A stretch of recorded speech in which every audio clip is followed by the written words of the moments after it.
The scientific method. A consequence of making distinctions. I will challenge you in this clip to think about the consequences of making distinctions. The reason for doing this is that I think the most fundamental consequence is that there is a difference between what reality actually is and the human perspective on reality. The human perspective is all that we have ever encountered or shall encounter by using the scientific method. The scientific method has at its core the distinction that humans make between measuring apparatus and the rest. This has the consequence that the scientific method can possibly not probe the nature of reality, only our perspective on it.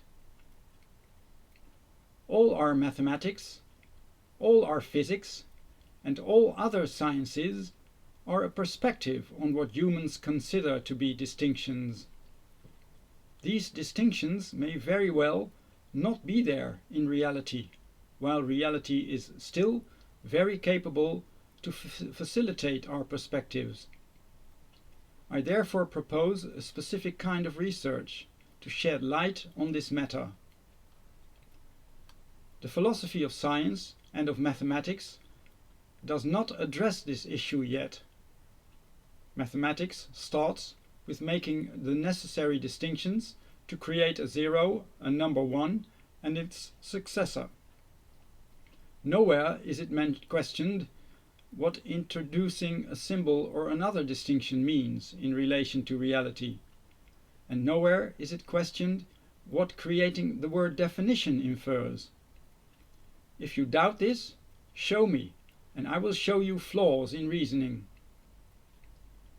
Let us start by understanding what making distinctions means. Suppose you have only one undivided object. Let's take a blank piece of paper as an illustration. The moment you put something on paper, like a dot or a string of dots, some of which are called symbols, you start making distinctions. Any act of dividing will give you the ability to start counting. The single object is divided into more objects, and the level of interpretation or human perspective is introduced. Mathematics and physics become reality. We make them. We develop them. We make distinctions. Strings of dots can be interpreted on another level than the level of strings of dots and what these are made of. Let us now investigate what this means for mathematics and physics. As part of this new level of interpretation, we come across words like number, infinity, and continuity. None of these words is properly defined in mathematics. Show me your definition, and I will show you the flaw or flaws.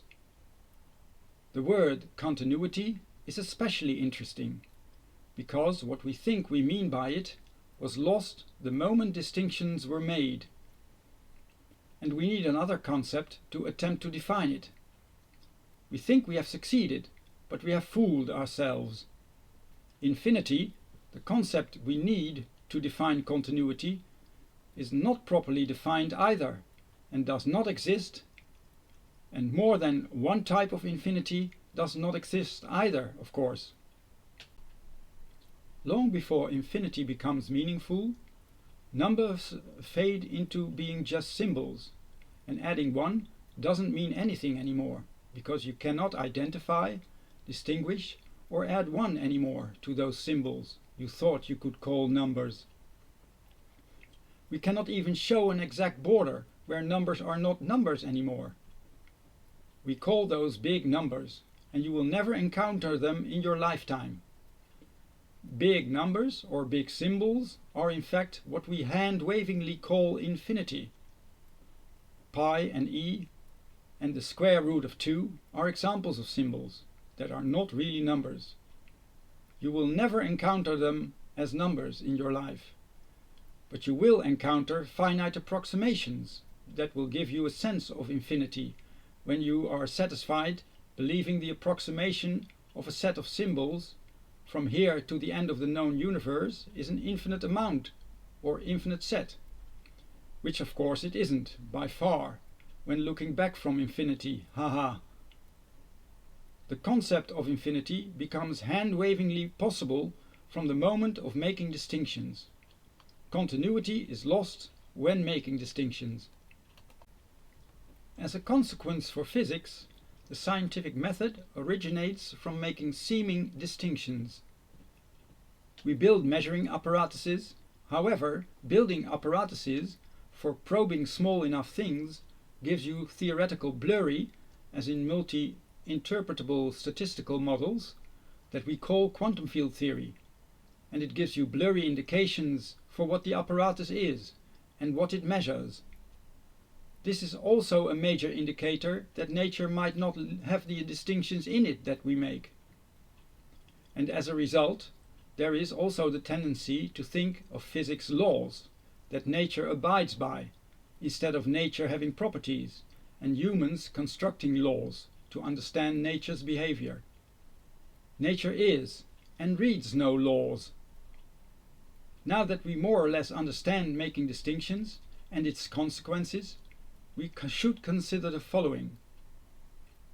I propose to investigate reality as an undivided object, and to investigate if it can produce reality from our perspective. This is done in a book that can be accessed for free in the link below. Probably this book will be ignored, however, or considered unscientific for a long time, for whatever sociological reasons, until we realize the limits of the scientific method and the two levels instead of one that we should investigate, namely reality itself as new physics and our perspective on it being current physics.